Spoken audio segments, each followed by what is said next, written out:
नमस्कार दोस्तों। तो आज की कहानी है कर्म, भाग्य, बुद्धि और भक्ति में सबसे बड़ा कौन है। दोस्तों, बहुत समय पहले की बात है। किसी नगर में हरिलाल नामक एक व्यापारी रहता। उस व्यापारी ने एक हाथी को पाल रखा था। विधाता के निश्चित समय अनुसार एक दिन उस हाथी की मृत्यु हो गई। यमराज के दूत उस हाथी को यमलोक लेकर गए। यमराज ने चित्रगुप्त से उस हाथी के कर्मों के बारे में जानना चाहा। तब चित्रगुप्त ने यमराज से कहा कि प्रभु, इस हाथी ने अपने जीवन में कभी गलत काम नहीं किया। इसके कर्म काफ़ी अच्छे रहे हैं। तब यमराज खुश होकर हाथी से कहने लगे कि हम तुम पर प्रसन्न हैं, क्योंकि तुमने अपने जीवन में हमेशा सत्कर्म ही किए हैं। इसलिए मैं तुम्हें वापस पृथ्वीलोक पर भेजना चाहता हूँ। हाथी ने यमराज से कहा कि हे प्रभु, यदि आप हम पे हमारे ऊपर प्रसन्न हैं तो हमें यह वर दीजिए कि इंसान हमारे ऊपर कभी शासन न कर सके। यह सुनकर यमराज काफ़ी आश्चर्यचकित हो गए। उन्होंने हाथी से कहा कि गजराज, मनुष्य तो काफ़ी बुद्धिमान प्राणी होते हैं, फिर तुम इसके साथ क्यों नहीं रहना चाहते। तब हाथी ने यमराज से कहा कि हे प्रभु, मैं यह नहीं चाहता कि कोई मनुष्य हम पर शासन करे, क्योंकि मनुष्य के साथ रहना हमारे लिए काफ़ी कठिन है। ऐसा इसलिए कह रहा हूँ क्योंकि ये लोग काफ़ी होशियार होते हैं।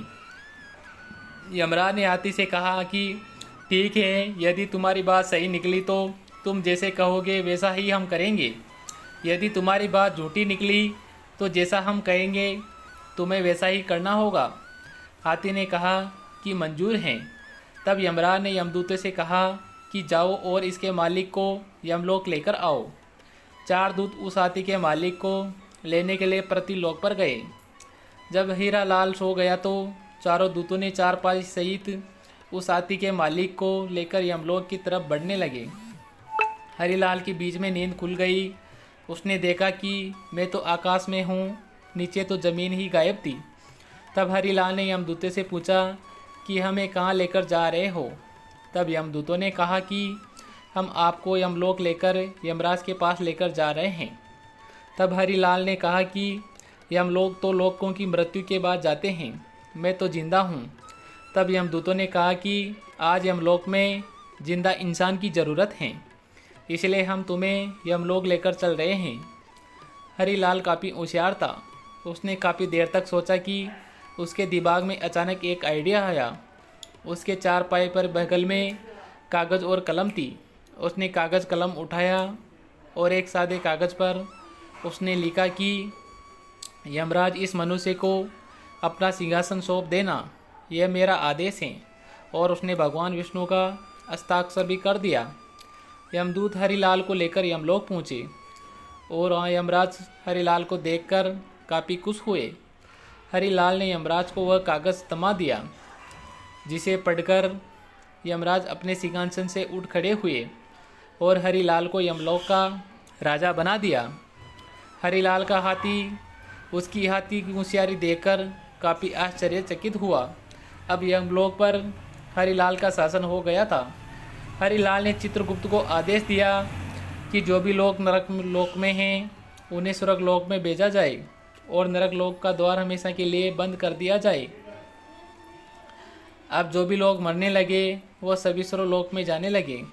फिर यह बात भगवान विष्णु के पास पहुंच गई कि आखिर यमलोक का संतुलन क्यों बिगड़ रहा है, सभी लोग स्वर्ग क्यों जा रहे हैं।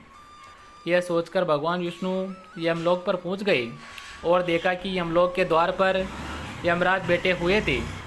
यह देखकर भगवान विष्णु ने यमराज से कहा कि यमराज, आप बाहर क्यों बैठे हुए हैं।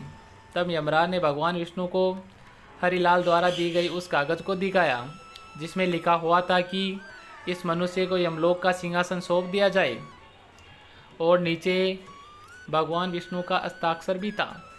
यह देखकर विष्णु हंसने लगे और यमराज से कहा कि तुमने किसी जिंदा मनुष्य को यमलोक में बुला लिया है क्या। तब यमराज ने कहा कि हाँ प्रभु, मैंने एक जिंदा मनुष्य को धरती से यमलोक में बुलाया है।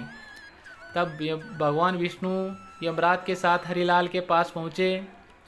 हरिलाल भगवान विष्णु को देखकर सिंहासन से उठ खड़ा हुआ और भगवान विष्णु से बोला कि प्रभु मेरी यह इच्छा थी कि मैं आपको अपने समक्ष बुला सकूं, इसलिए मैंने यह सब कुछ किया है। हरिलाल की बात सुनकर भगवान विष्णु बहुत प्रसन्न हुए। यमराज ने हाथी से कहा कि हे गजराज, आप जीत गए और मैं हार गया हूँ। उसके बाद यमराज ने हरिलाल को वापस पृथ्वीलोक पर भेज दिया। उसके दिमाग से यही सारी बातें भुला दी और यमराज ने गजराज को भी पृथ्वीलोक पर भेज दिया। तो दोस्तों, कहानी कैसी लगी कमेंट करके ज़रूर बताएं।